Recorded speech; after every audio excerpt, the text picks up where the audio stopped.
নতুন যারা সৌদি আরবে এসে অলরেডি ফেঁসে গেছেন, কাজ পাচ্ছেন না, রুম পাচ্ছেন না, কফিল পাচ্ছেন না, আপনার দুলাভাই আনছিল, আপনার খালাতো ভাই আনছিল, আপনার চাচা ভাই আনছিল, তারা দেখা পাচ্ছেন না, আপনার আকামার ডেট নেই, আপনাকে আকামাই দেয়নি, আপনি কি করবেন বুঝতে পারতেছেন না।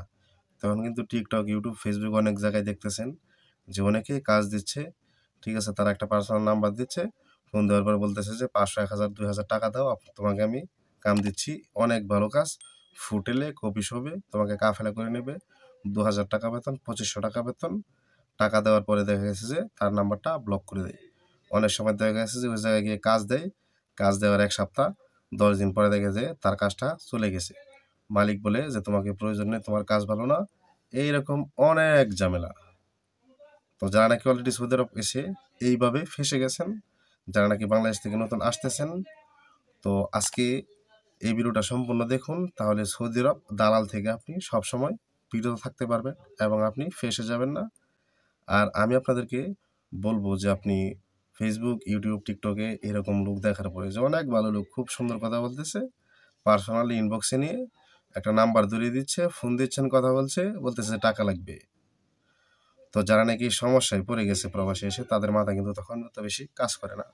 ঋণ করে বাড়ি থেকে আসছে, কীভাবে ঋণ দিব, কীভাবে মা বাপ, বউ ফ্যামিলি পালবো, সেই বিষয় নিয়ে কিন্তু তারা অনেক পেরেশানিতে থাকে।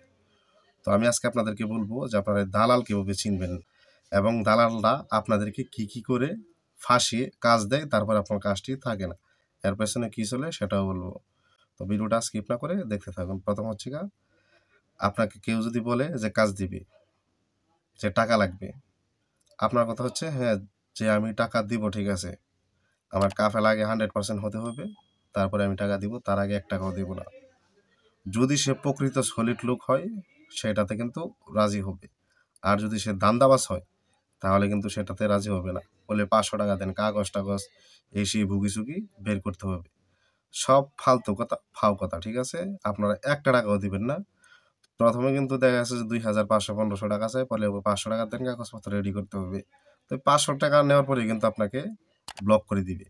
আর যারা নাকি সৌদি আরব কাজ পাচ্ছেন না, আকামা নাই, এরকম দুরবস্থায় পড়ে গেছেন, তাদের কাছে ৫০০ টাকা কিন্তু বহুত কিছু, ঠিক আছে? তো ৫০০ টাকা আপনার রেডি করতে কিন্তু অনেক সময় প্রয়োজন বা অনেক কাজ করতে হবে। অনেকে কিন্তু দেশ থেকে টাকা এনে এভাবে দালালকে দেয়।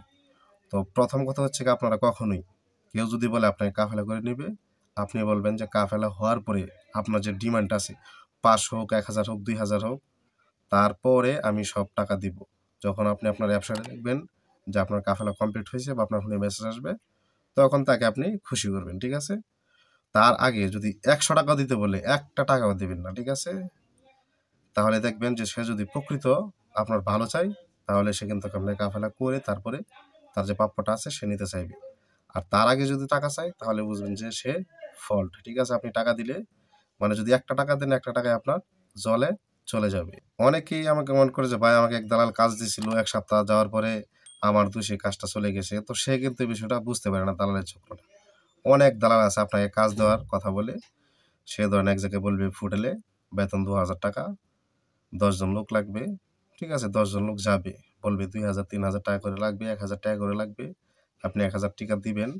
সবাই ধরেন ১০ জন লোক ১,০০০ করে দিলে ১০,০০০, ২,০০০ করে দিলে ২০,০০০ রিয়াল, ঠিক আছে? তো এইসব দালালের একটা চক্র থাকে। ধরুন তার একটা চক্রের একজন লোক কোনো হোটেলে কাজ করে, ঠিক আছে? তো আপনাকে সেই হোটেলে নিয়ে যাবে। আপনাকে একটা রুম দিবে এক্সট্রা, সমস্যা নেই। ওই হোটেলের মালিকের কাছ থেকে ভাড়া করে সেটা কিন্তু তারা কখনোই বুঝতে পারবে না। কারণ তারা তো মালিকের সাথে কখনো কথা হবে না। ওই জায়গায় কাজ করবে ফ্রি, সবকিছু ফ্রি। আর দালাল ওই জায়গায় লোকগুলাকে আপনাদেরকে দিয়ে আসার পরে বলবে যে কেউ কিন্তু এই জায়গায় মন দিয়ে কাজ করবে, এদিক সেদিক মেয়ে বা কোনো কিছুর দিকে তাকাবে না, হাতটা সামলে রাখবে যাতে কোনো কিছু না হয়। তাহলে কিন্তু তোমাদেরকে যে কাজে রাখবে না, অর্থাৎ কাফেলা করে নিবে না। এরকম একটা দামকে কিন্তু তারা প্রথমেই দিয়ে আসবে। এটা দেওয়ার একটাই কারণ, তারা কিন্তু ২ দিন পরে, ১ সপ্তাহ, ১০ দিন পরে আপনাকে এরকম একটা ভুল ধরে ২ জন ৫ জন করে তাদেরকে বের করে দিবে। কারণ এই জায়গায় লোক প্রয়োজন নাই। যে আপনাকে এতদিন রাখছে বা রুম দিছে, সেটা হচ্ছে তাদের একটা ফাঁদ, ঠিক আছে? তারা জানে যে আপনাকে কাজে রাখবে না। আপনাকে এতদিন ফ্রি কাজ করাইবে। দেখা গেছে যে ২-৪ দিন যাওয়ার পরে ২-৩ জনকে বলবে, "তুমি কাজ করো না, তোমার কাজ ভালো না, তুমি এটা সেটা করো।" ঠিক আছে? বলে ১ম এ ২-৩ জন ছাঁটাই করে দিবে। একবারে তো ১০ জন ছাঁটাই করলে ১০ জন যদি আবার মাইর শুরু করে দেয় তাহলে সমস্যা। ২-৪ জন করে ছাঁটাই করে দিবে। অন্যরা ভাববে যে হয়তোবা তার মানে এমন কিছু দেখছে ক্যামেরাতে, হয়তোবা সমস্যা। তারপরে আর ২-৪ দিন পরে আর ২-৩ জনকে বলবে তোমার এই সমস্যা, ওই সমস্যা, বা তোমাকে অন্য জায়গায় কাজ করাবে। আরেকজনের কাছে পাঠিয়ে দিবে। সে বলবে কিসের কাজ, কি আর কি আসে বিষয়। উল্টাপাল্টা বলে মানে আর কিছুজন ছাঁটাই করে দিবে। তাদেরকে এইভাবে প্রত্যেকটা লোককে কিন্তু তারা বের করে দেয়। ফাঁক দিয়ে তারা ৮ দিন, ১০ দিন, ১ মাস কাজ করিয়ে নেয়, কোনো টাকা দেয় না। তারপরে আপনি যে দালাল দিয়ে গেছিলেন, সেই দালালকে যদি আপনি ফোন দেন, ভাই আমাকে তো তারা বের করে দিছে। তখন সে বলবে, তুমি কি করছো? তুমি কি করছো? তুমি তো ওই জায়গায় ঠিকঠাক মতো কাজ করো নাই। তোমার নামে অভিযোগ আছে, তোমার নামে আমার কাছে ভিডিও পাঠাইছে, তুমি কাজ করো না, শুয়ে থাকো, ময়লাদি চাও, বা গেস্টের দিকে গেস্টের সাথে ভালো ব্যবহার করো না, এই সেই। মানে সকল পৃথিবীতে যদি আপনি মানে যত ধরনের অপরাধ বা যত ধরনের দোষ আছে সবকিছু আপনার মধ্যে বিদ্যমান। তখন দালাল সবকিছু আপনার মধ্যে বিদ্যমান দেখাবে। এটা কিন্তু ভাই তাদের একটা ফাঁদ। তাদের কথা হচ্ছে গিয়ে যে আমি নিয়ে কাজে দিব, পরবর্তী আপনার উপর দিয়ে দোষ দিয়ে কিন্তু তারা আপনাকে কাছ থেকে বের করে দিবে। ফাঁকি দিয়ে কিন্তু আপনার টাকাটা যাবে। আপনি মানে টাকা হারাবেন, প্রতারিত হবেন, নিজের মনকে দুর্বল করে ফেলবেন। তো আমি আপনাদেরকে বলব যে এরকম দলের ফাঁদে পড়বেন না। যে আমাকে যদি কেউ কাফেলা করে নেয়, ১,০০০ লাগুক, ২,০০০ লাগুক, ৫০০ লাগুক, ২,৫০০ লাগুক, অনেকে ৪-৫ হাজার টাকা দিতে রাজি শুধু কাফেলার জন্য। তো আপনারা একটা টাকাও দিবেন না যে আপনার যত ডিমান্ড আছে আপনাকে তত টাকাই দিব। আমার যখন ব্যবসারে কাফেলা হবে, প্রয়োজনে একদিন আপনি গিয়ে আপনি যে কাজটা করবেন সেটা কি আপনার পছন্দ হয় কিনা, আপনি কি করতে পারবেন কিনা, সেটা যাচাই বাছাই করে চলে আসবেন। ঠিক আছে? বা আপনিও তাদের সাথে কথা বলে আসবেন। আপনার যদি কাজ নাও থাকে, আপনি যদি বেকার থাকেন, তাও বলবেন যে আমার যে কাজ আছে, আমি এখন চলে যাব। আমার যখন কাফেলা সম্পূর্ণ হবে তারপরে আমি আসবো। তার আগে আসবো না, একটা টাকাও দিব না। যদি ওই জায়গায় কোনো লোক লাগে বা আপনাকে নিতে চায়, তাহলে তারা কিন্তু আগে একটা টাকাও নিবে না। ঠিক আছে? আপনাকে কাজ করে দেওয়ার পরে এটা কিন্তু টাকাটা নেয় কিন্তু দালাল। ঠিক আছে? যেই কোম্পানিতে অথবা যে কফির আন্ডারে কাফেলা হবেন সে কিন্তু নিবে না। এই টাকাটা নিবে হচ্ছে দালালি। তো যদি সত্যি ওই জায়গায় লোক লাগে তাহলে আপনাকে কাফেলা করে নিয়ে যাবে। তখন আপনি টাকা দিলেন, সমস্যা নেই। যেহেতু আপনার উপকার হয়েছে, সে হারাম খাক, হালাল খাক, সেটা তার জন্য হালাল, হারাম যেটাই হোক, তাকে তার প্রাপ্যটা আপনি দিয়ে দিবেন, যেহেতু আপনি কাজ পাইছেন। ঠিক আছে?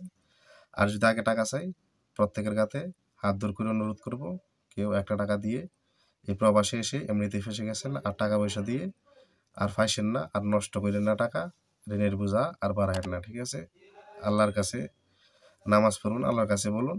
দেখুন আল্লাহ যদি সহায় হয় আপনাকে কোনো কাজ কোনো না কোনোভাবে মিলিয়ে দিতে পারে। ঠিক আছে? মানুষের সাথে ভালো সম্পর্ক রাখুন। অবশ্যই আল্লাহ একটা ব্যবস্থা করবে। ঠিক আছে? তো আশা করি আপনারা এই বিষয়টা বুঝতে পারছেন। তো ভিডিওটি ভালো লাগলে অবশ্যই লাইক, কমেন্ট, শেয়ার এবং চ্যানেলটি সাবস্ক্রাইব করে রাখবেন। ভিডিওটি ভালো লাগলে অবশ্যই লাইক, কমেন্ট, শেয়ার এবং পেজটি ফলো দিয়ে রাখবেন। ভিডিওটি ভালো লাগলে অবশ্যই লাইক, কমেন্ট, শেয়ার এবং টিকটক আইডিটি ফলো দিয়ে রাখবেন। তো আজকের ভিডিও এই পর্যন্তই। দেখা হবে আপনাদের সামনে আবারও নতুন কোনো ভিডিও নিয়ে। সে পর্যন্ত সবাই ভালো থাকবেন, সুস্থ থাকবেন। আল্লাহ হাফেজ।